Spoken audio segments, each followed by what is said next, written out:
कर्नाटक के शिवमोगा जिले में गुरुवार रात को ट्रक में भरकर ले जाए जा रहे विस्फोटक में जमकर धमाका हो गया, जिससे कम से कम 8 लोगों की मौत हो गई है। धमाका इतना जोरदार हुआ कि आसपास के क्षेत्र में झटके महसूस किए गए।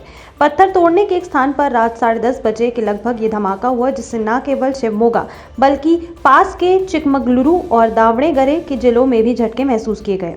बंगाल में विधानसभा चुनाव से पहले जहां ममता बनर्जी की पार्टी को हराने के लिए बीजेपी हर संभव प्रयास कर रही है, वहीं दूसरी तरफ पार्टी के दो बड़े गुट आपस में ही भिड़ रहे हैं। बंगाल के बर्धमान में बीते कल बीजेपी के ही दो गुट आपस में भिड़ गए। दोनों गुटों के बीच ये झड़प इतनी जमकर हुई कि इसे रोकने के लिए पुलिस को बुलाना पड़ा।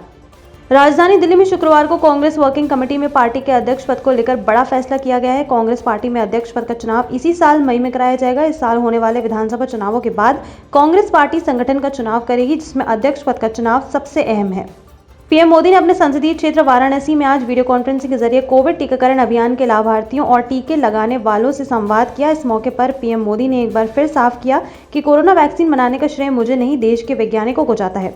इसके साथ ही पीएम ने देश को भरोसा दिलाया कि वैक्सीन से कोई बड़ा साइड इफेक्ट नहीं हो रहा है। उन्होंने कहा कि भारत की वैक्सीन पूरी तरह से सुरक्षित है। बंगाल में विधानसभा चुनाव से पहले टीएमसी से मुख्यमंत्री ममता बनर्जी की टीम से एक एक करके खिलाड़ी आउट होते जा रहे हैं। बीते कुछ समय में ममता बनर्जी के कई विधायक पार्टी से इस्तीफा दे चुके हैं। वहीं अब हाल ही में ममता बनर्जी सरकार के एक और मंत्री ने इस्तीफा दे दिया है। तृणमूल कांग्रेस में वन मंत्री रहे राजीव बनर्जी ने पार्टी से अपना इस्तीफा दे दिया है। दुनिया के सबसे शक्तिशाली देश अमेरिका को 20 जनवरी को अपना नया राष्ट्रपति और उपराष्ट्रपति के रूप में भारतीय मूल की कमला हैरिस मिल चुकी हैं। कमला हैरिस के भारतीय जड़ों से संबंध होने की वजह से ये कहा जा रहा है कि वो अमेरिका को भारत के रिश्ते में मजबूत कराने में काफी महत्वपूर्ण भूमिका निभा सकती हैं। इस बात को लेकर खुद अमेरिका के व्हाइट हाउस की प्रेस सेक्रेटरी जेन साकी ने जानकारी दी है। कृषि बिल के विरोध में अड़े किसानों के साथ केंद्र सरकार के 11वें दौर की बैठक भी बेनतीजा रही। इस दौरान कृषि मंत्री नरेंद्र सिंह तोमर ने कहा कि कृषि कानूनों पर सरकार 1.5 साल तक रोक लगाने के लिए तैयार है। इससे बेहतर प्रस्ताव सरकार नहीं दे सकती।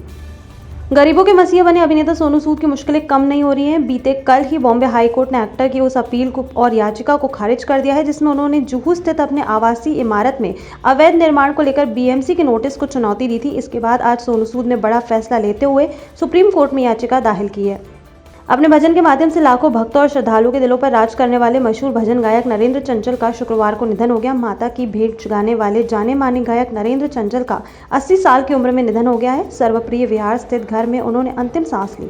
वो लंबे समय से बीमार चल रहे थे। नरेंद्र चंचल ने बचपन से ही माता रानी के भजन गाने शुरू कर दिए थे। लालू यादव के बेटे और आरजेडी प्रमुख तेजस्वी यादव ने अपने पिता लालू प्रसाद यादव की सेहत को लेकर बड़ी जानकारी दी है। तेजस्वी ने बताया है कि कल शाम को खबर मिली कि लालू जी को सांस लेने में समस्या हो रही है। उनकी किडनी 25% ही काम कर रही है। हम माता और भाई के साथ रांची जा रहे हैं।